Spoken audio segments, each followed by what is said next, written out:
vous n'êtes pas curieux, lisez autre chose. Mais si vous voulez vraiment connaître les coulisses de l'histoire, vous achetez ce livre.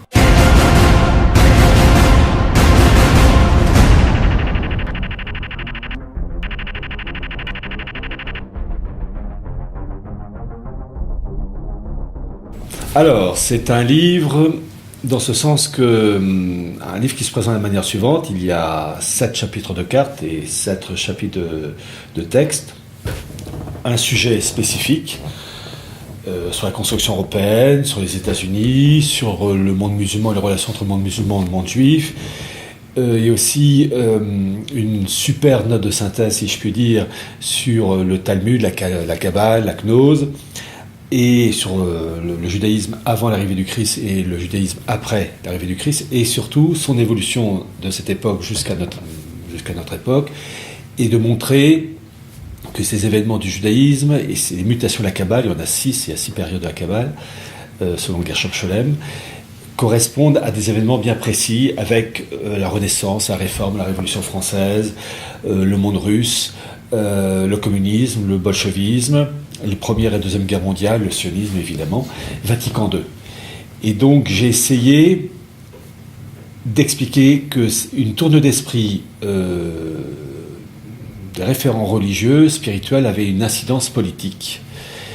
Et le livre d'ailleurs c'est Atlas non pas de la mondialisation, qui est un fait matériel en fonction de l'évolution technique, mais Atlas du mondialisme, en cela c'est le premier livre qui fait dans cette optique, de montrer une évolution de l'esprit en fonction de critères religieux, spirituels et les répercussions politiques. Un exemple, parmi tous les annexes, on est à plus de 90, je présente une carte de la France, de la Révolution française en damier, en carré.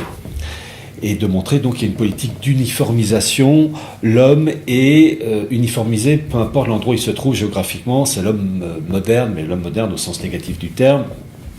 Et de montrer que cet esprit de la Révolution a perduré avec l'Empire ottoman, avec ce qu'on appelle les jeunes Turcs, mais aussi avec le nazisme, car j'ai pu prouver que l'organisation administrative de l'Allemagne nazie correspond à l'esprit de la Révolution, avec la disparition des Länder au profit de Gauen, les départements, et de prolonger jusqu'à aujourd'hui avec la construction européenne, où les eurorégions sont les départements, c'est-à-dire des entités purement artificielles, qui sont donc ces eurorégions, les héritières des départements de la Révolution française, donc cet esprit d'uniformisation de l'homme nouveau, déraciné, nomade, se fondant dans un magma en faveur d'une gouvernance mondiale. Et donc j'ai essayé de présenter tout ça, et il y a, je peux le dire d'avance, des surprises et des éléments qui vont sûrement choquer. Par exemple, j'ai pu apporter la preuve que la bascule des États-Unis en 1917 du côté des Français et des Anglais est due à des accords conclus entre sionistes américains d'un côté et sionistes français et anglais de l'autre, aux dépens des sionistes allemands. Parce qu'il y avait des guerres internes. Là aussi, j'ai pu montrer les guerres internes au sein du monde juif, que ça soit, enfin, sur l'histoire de 2000 ans. C'est un travail, à mon avis, qui va surprendre plus d'un.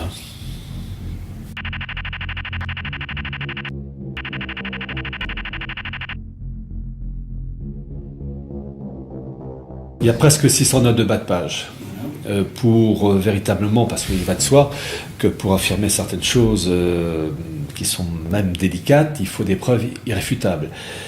Mais même avec des preuves irréfutables, on a du mal à convaincre. Après tout, Jean de La Fontaine disait bien « L'homme est de feu au mensonge, mais de glace à la vérité ». Donc, mais bon, je m'adresse aux personnes curieuses, c'est-à-dire pas beaucoup de monde, mais grâce à Retour aux sources, je m'adresse à ces personnes-là. Et donc de montrer une évolution, construction européenne avec la régionalisation, la coopération transfrontalière, les fonds structurels, l'évolution ethnique du monde germanique du Moyen-Âge et qui va perdurer jusqu'à aujourd'hui, avec le rôle en particulier des Juifs au sein du traité de Versailles pour la protection des minorités. Et chose très intéressante, celui qui mène le bal, c'est Léo Motzkin, au sein donc de cette fédération juive en faveur de la protection des minorités en Europe. Mais Léo Motzkin, ce qu'on ne sait pas, c'était un des bras droits de Théodore Herzl. Donc on voit, en fait, c'est un immense puzzle. Apparemment, quand on étudie chaque morceau de puzzle, ça semble, j'allais dire, un élément épars, mais en fait, ça rentre dans une très vaste construction, à la fois d'ordre politique et spirituel, pour aboutir à la finalité suprême qui est que le peuple juif est le peuple prêtre, intermédiaire unique entre le Dieu unique monothéiste et le reste de l'humanité non juive dans le cadre des lois noachites, et les peuples non juifs, les gentils comme ils disent, se trouvant au seuil du temple, en simple prosélyte de la porte. C'est la construction, et donc on y va. Et la Révolution française a été une étape dans cette histoire, et en particulier je m'appuie sur les propos de ce révolutionnaire français qui s'appelait Anarkazis Klotz, qui a écrit donc La République universelle, livre qui est disponible sur le site Gallica, entièrement scanné, et qui montre bien que l'objectif de la Révolution française n'est pas simplement une finalité, mais une étape vers, on ne dit pas la gouvernance mondiale, mais la République universelle, avec, comme il dit lui-même, et l'Europe, et l'Amérique, et l'Asie, et l'Afrique, formant un immense monde unifié, un peuple unique, comme il l'écrit lui-même, en lettres capitales, et désigné sous le terme ésotérique de Philadelphie.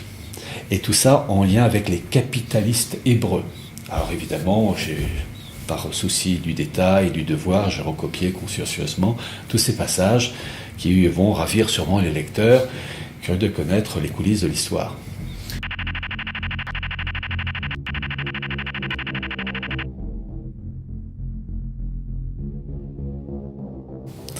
Alors effectivement, il est absolument capital d'abord de connaître le rôle des grands intervenants dans la vie politique française, allemande, russe, américaine, etc. Mais de connaître les origines. Alors il y a une chose qui est très intéressante, c'est que j'ai pratiquement lu tous les livres de Gershom Scholem. Et quand je dis lu, crayon à la main. Alors, entre autres, Gershom Scholem, en comptant aussi le rabbin... Elie Ben Amozeg, les travaux de Yuris Lekin, le siècle juif, qui est passionnant. Enfin bref, pas mal d'ouvrages. Et de montrer que, et c'est une chose qui est vraiment fortement ignorée, en tout cas que peu de personnes comprennent, c'est que il y a dans la volonté du judaïsme talmudique d'imprégner les esprits d'une tourne d'esprit pour aller dans une direction. Et vous avez eu au sein de l'histoire du judaïsme des hérésies, entre guillemets, avec déjà la grande réforme lourianique au XVIe siècle avec le rabbin Isaac Luria et son équipe, qui va permettre la naissance d'une branche juive qui s'appelle le sabbatéisme, du nom de Sabbatai Tzvi, qui concerne le monde musulman. C'est-à-dire que plus exactement, vous allez avoir beaucoup, d'abord Sabbatai Tzvi, et puis beaucoup de juifs ses fans, si je puis dire, qui vont se convertir faussement à l'islam, qu'on va appeler les Domnei littéralement apostats. Et puis au siècle suivant, au XVIIIe siècle, avec Jacob Frank, qui est la branche, j'allais dire, européenne, avec lui aussi et ses amis, se convertir faussement au catholicisme pour infiltrer les sociétés européennes. Et l'objectif de ces gens-là, c'est d'occuper les postes clés, politiques, religieux, etc., pour ensuite modifier l'évolution du monde. Et cela a touché en particulier la cour de Russie. Pour comprendre la révolution bolchevique, pour comprendre Nicolas II, il faut remonter environ un siècle, et même un peu plus, en arrière, avec l'infiltration, où Jacob Frank avait une fille, Ève, qui va devenir d'abord la maîtresse de l'empereur Joseph II, et ensuite Jacob Frank et sa fille qui vont nouer des liens étroits avec la famille du tsar.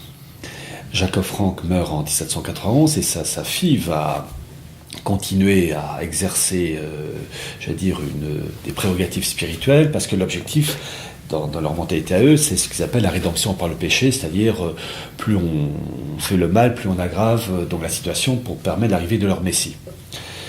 Et dans cette histoire, j'ai pu apporter les preuves que cette famille, la famille Frank, avec donc leurs adeptes, ont eu le soutien de financiers comme les Rothschild.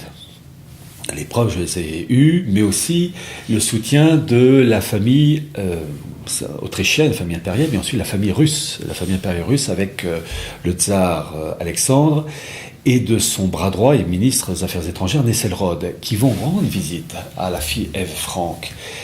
Et j'ai pu apporter les preuves que, par exemple, la mère de Nesselrode était une demoiselle Gontard, et la famille Gontard, c'est une famille de banquiers à Francfort qui travaillait main dans la main avec les Rothschild, mais aussi les Bethmann.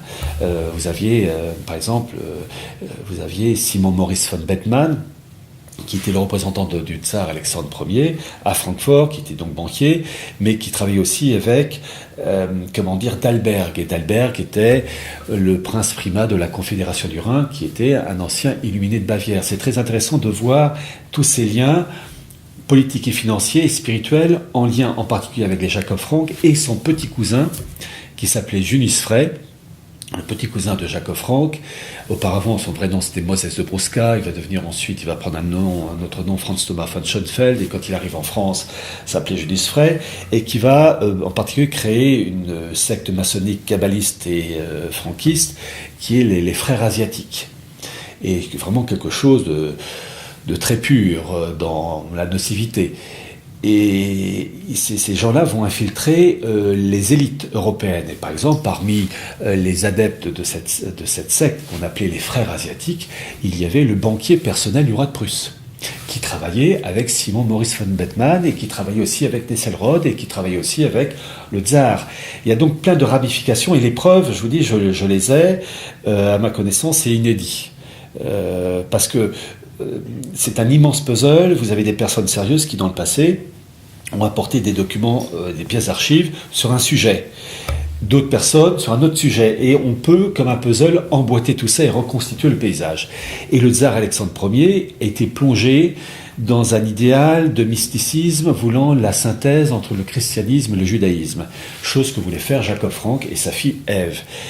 Et donc il va lancer tout un processus au point d'accueillir au sein de la cour de Russie, qui était elle aussi marquée par ces idées franquistes, avec des personnes comme la baronne von Krudener, comme la famille Sturz, qui était vraiment une famille très implantée au sein de la cour de Russie, implanté un idéal de syncrétisme judéo-chrétien, qui a été en particulier relevé par Alexandre Solzhenitsyn dans son livre Deux siècles ensemble, et ça va pourrir les élites russes, avec un mélange donc de syncrétisme judéo-chrétien, de magie noire, et on va retrouver tout ça jusqu'à Nicolas II. Et il faut savoir que lorsque ce fameux Junius Frey, qui dirigeait donc ses frères asiatiques, il va passer le flambeau à une autre personne, il va le passer à un grand prince de la maçonnerie allemande. Il s'appelait le prince Charles de Hesse-Kassel, qui était un des plus hauts dirigeants de la maçonnerie ésotérique allemande. Donc il prend la suite de Junius Frey, mais il va travailler aussi avec de grands princes de la maçonnerie allemande, comme le duc de Brunswick, et on retrouve en particulier son neveu lors de la bataille de Valmy. Et ce prince de Charles de Hesse-Kassel était l'arrière-grand-père de Nicolas II. Donc il faut voir qu'il y a une sorte de généalogie humaine. Et la chose qui n'est pas facile à faire comprendre aux lecteurs et à ceux qui nous écoutent là, pourtant c'est un élément clé qu'il faut comprendre, parce que nos ennemis, eux, connaissent la méthode, c'est que j'ai expliqué que, au même titre qu'il y a l'ADN, la transmission d'un patrimoine génétique, il y a ce que j'appelle aussi l'ADN de l'âme.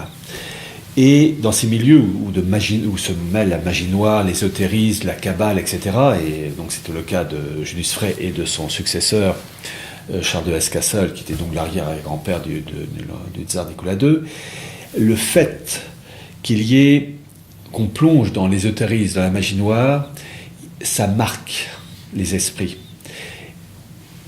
Ça trouble l'intelligence chrétienne. Et ce trouble se transmet de génération en génération. Elle a touché Alexandre Ier, mais elle a surtout touché sa descendance, en particulier avec Nicolas II, et sa femme d'ailleurs, qui était aussi une demoiselle de Hesse. La famille de Hesse, en Allemagne, était plongée dans l'ésotérisme. Il n'y avait pas que le prince Charles de Hesse-Kassel, il y avait d'autres, il y avait Frédéric de Hesse aussi. Et cette famille de Hesse, contaminée par l'esprit de l'ésotérisme, de la magie noire, de la kabbale, a transmis un idéal inconscient, d'ailleurs très souvent à sa descendance, en faveur de l'ésotérisme et de mélange qui permet de mieux comprendre les relations ambiguës entre d'un côté le tsar Nicolas II et sa femme et Raspoutine, qui était un magicien et qui savait, non par des miracles mais par des prodiges, calmer par exemple les problèmes de santé du tsarevitch, l'héritier du trône, qui était hémophile, c'est-à-dire le sang coule et ne s'arrête pas. Et ils auraient dû savoir que c'était pas une forme de miracle, c'est une forme de prodige. Et c'est très dur à faire comprendre à notre époque d'athéisme ou d'indifférence religieuse, c'est que ces esprits marqués par la magie noire, l'ésotérisme, la kabbale, ça contamine les âmes et ça se transmet et on comprend mieux les répercussions politiques plus tard. C'est donc ce que j'ai essayé de faire,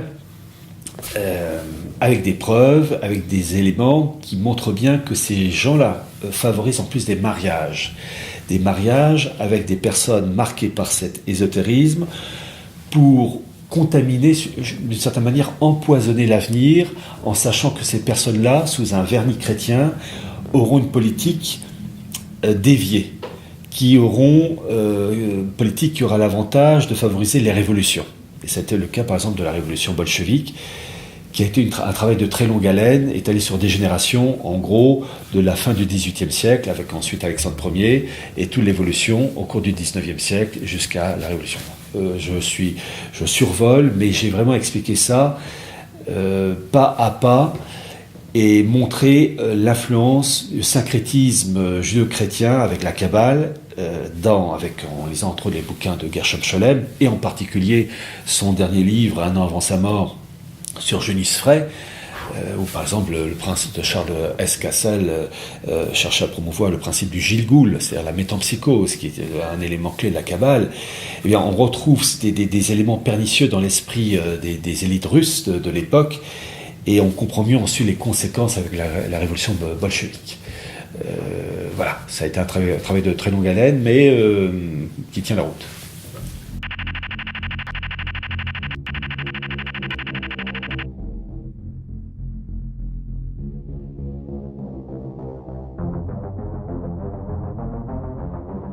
Oui.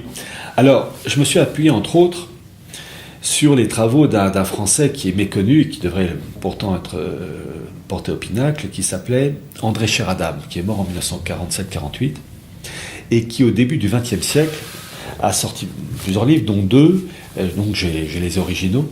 Le premier, l'Autriche et la question d'Orient, sorti en 1901, et le deuxième en 1903, la Macédoine et le chemin de fer de Bagdad.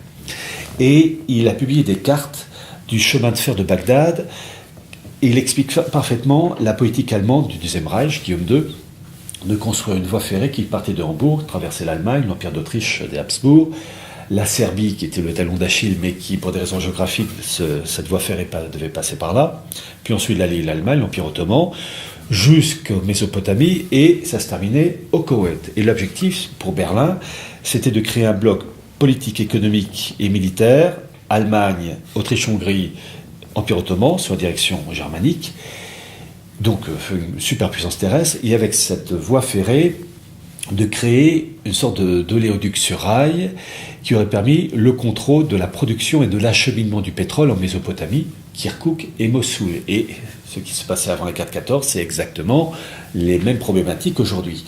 Et cela horrifiait les Anglais, parce que si les Allemands avaient contrôlé la production, j'allais dire le robinet de pétrole à cette époque, les Anglais, première puissance maritime, avec la Royal Navy, eh bien, étaient assujettis à l'ordre allemand. Et donc, ce André Sheradam a publié plusieurs cartes, en particulier les cartes qui n'ont jamais été publiées depuis cette époque, et donc qui vont être publiées pour la première fois grâce à vous, aux éditions Retour aux sources, les cartes du Bagdad-Ban divisées en 14 tronçons, chacun faisant 200 km, avec l'accord signé entre le sultan et les autorités allemandes. Et j'ai pu montrer que c'est ça qui a été le déclencheur de la Première Guerre mondiale, et que ce qui se passe actuellement en Syrie, en Irak, etc., c'est exactement les mêmes difficultés et les mêmes problématiques qu'avant la guerre de 14, simplement avec une technique en plus. Mais je suis allé plus loin, car j'ai pu prouver que ce qui se passait avant la guerre de 14 avec le Bagdad-Ban, avec donc cette rivalité entre d'un côté la puissance terrestre germanique en opposition avec l'Empire britannique, mais aussi avec une autre puissance terrestre qui était l'Empire russe, avec le transsibérien, qui traversait donc toute la Russie et qui n'arrivait pas à accéder aux mers chaudes, j'ai pu prouver que l'histoire du Bagdad-Bad était liée à la politique du foyer juif en Palestine, avec le sionisme et Theodor Herzl.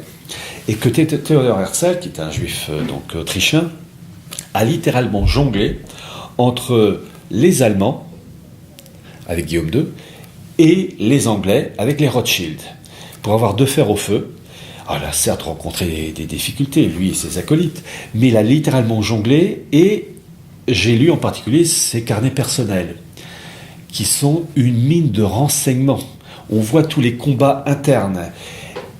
Et en particulier, j'ai trouvé le document, l'original du document, qui explique pourquoi les États-Unis se sont rangés du côté des Français et des Anglais en 1917, durant la Première Guerre mondiale, du côté anglais-français, contre les Allemands.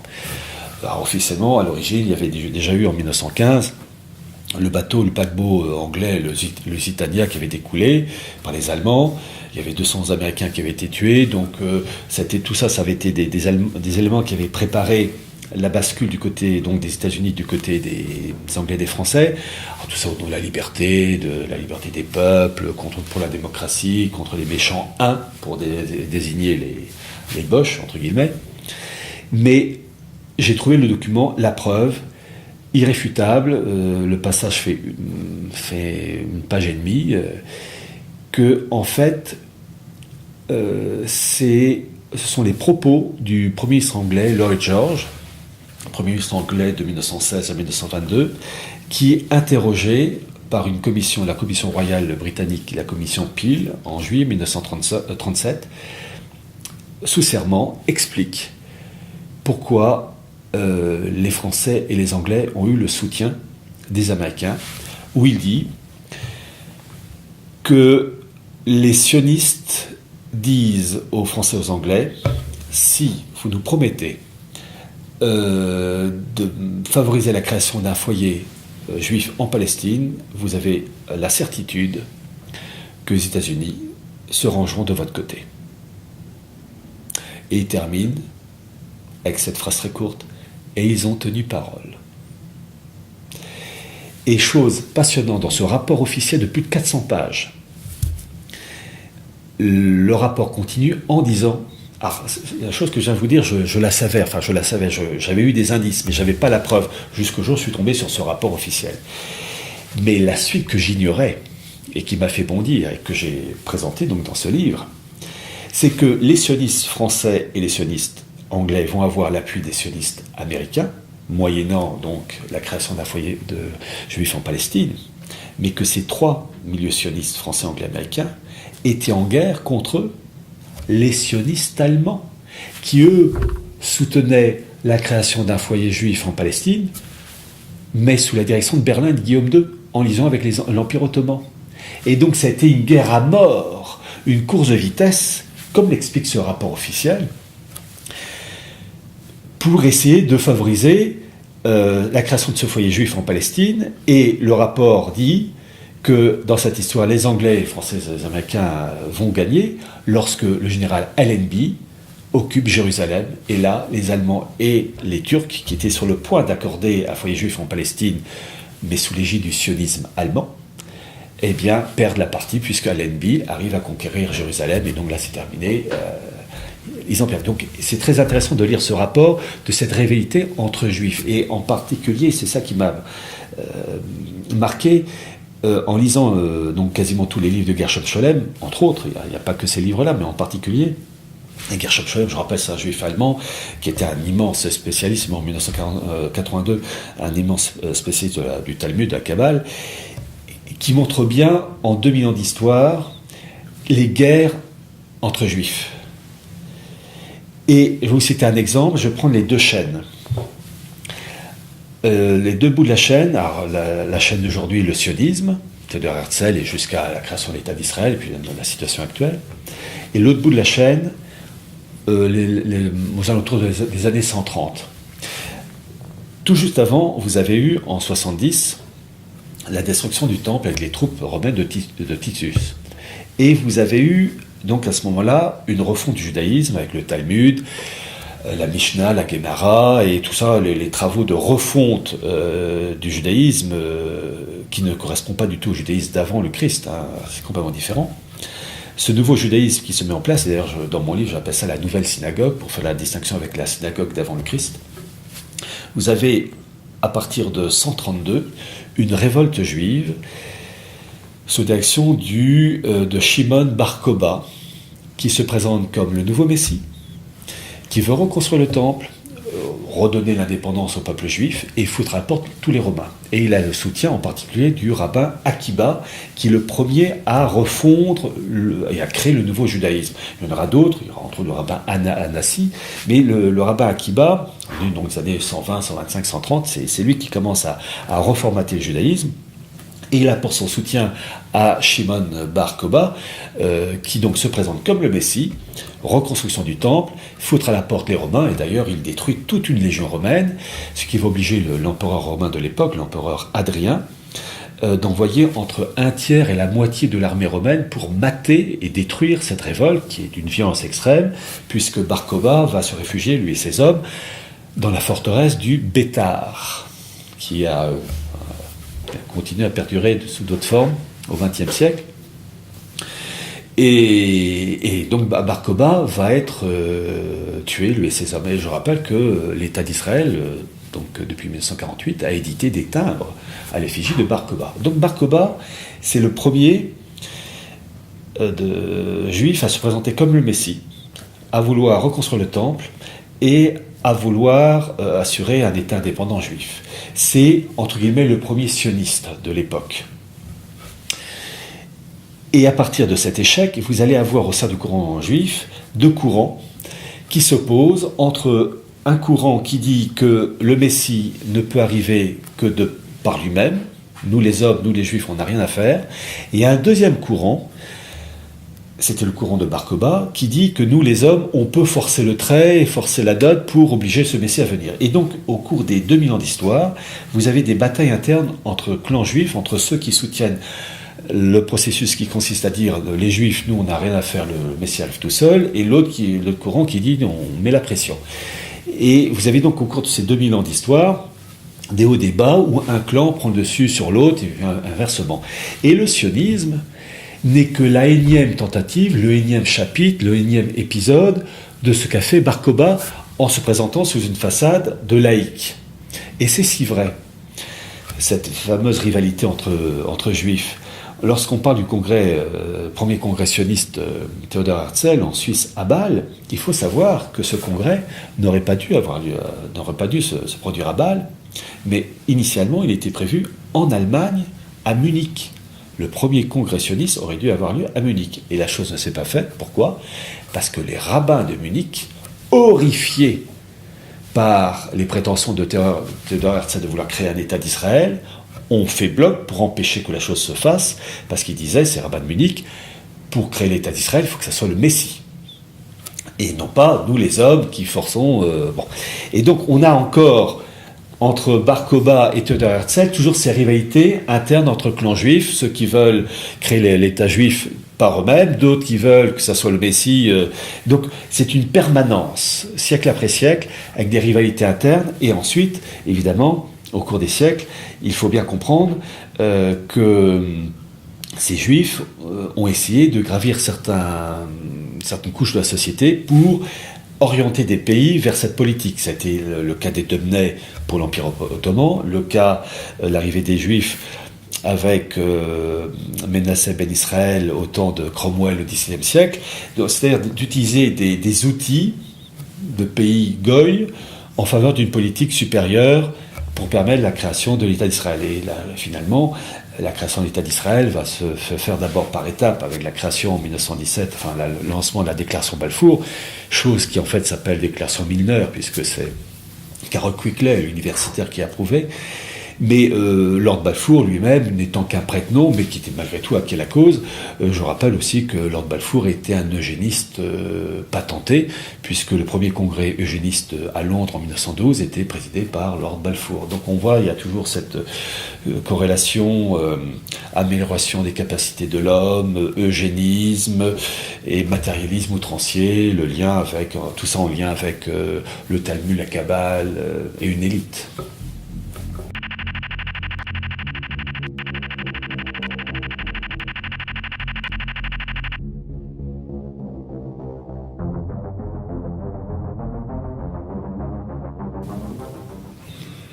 Il y a la fameuse formule « nul n'est prophète en son pays », mais vous savez, c'est ça qui m'a toujours étonné.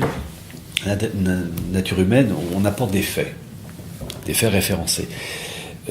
Lorsqu'on dit qu'il y a une volonté de créer un marché transatlantique et que les documents se trouvent sur le site de la Commission européenne, on peut difficilement... Alors je dois préciser que pour les trouver, les documents sur le site de la Commission européenne, c'est pas évident. Il y a plusieurs étapes. Il faut jongler, il faut rebondir sur il faut cliquer pas mal de fois pour y arriver.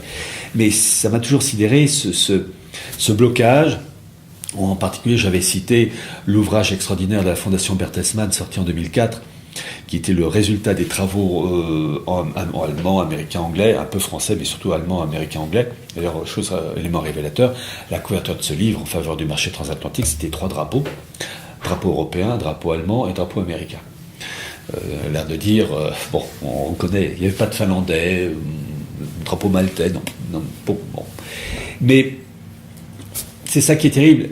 Là, on touche toujours à la nature humaine. Les gens ne sont pas curieux tant que la chose n'a pas été officialisée. Et quand la chose a été officialisée en février 2013 par un discours d'Obama au Congrès, là, c'était plus un complot.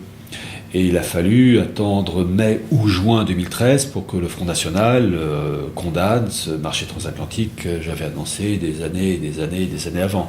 Et le seul à l'avoir annoncé avant l'heure... La plupart de nos concitoyens n'en savent rien. Ça s'appelle le grand marché transatlantique. Vous, moi, nous sommes entraînés à la date de 2015 dans une aventure où nous ne formerons plus qu'un ensemble économique et social avec les États-Unis d'Amérique et personne n'en parle une seconde ou que ce soit. Ce qu'on peut constater, c'est que Jean-Luc Mélenchon a le premier annoncé lors d'une émission sur BFM avec Jean-Jacques Bourdin l'existence de ce marché transatlantique en fin 2009.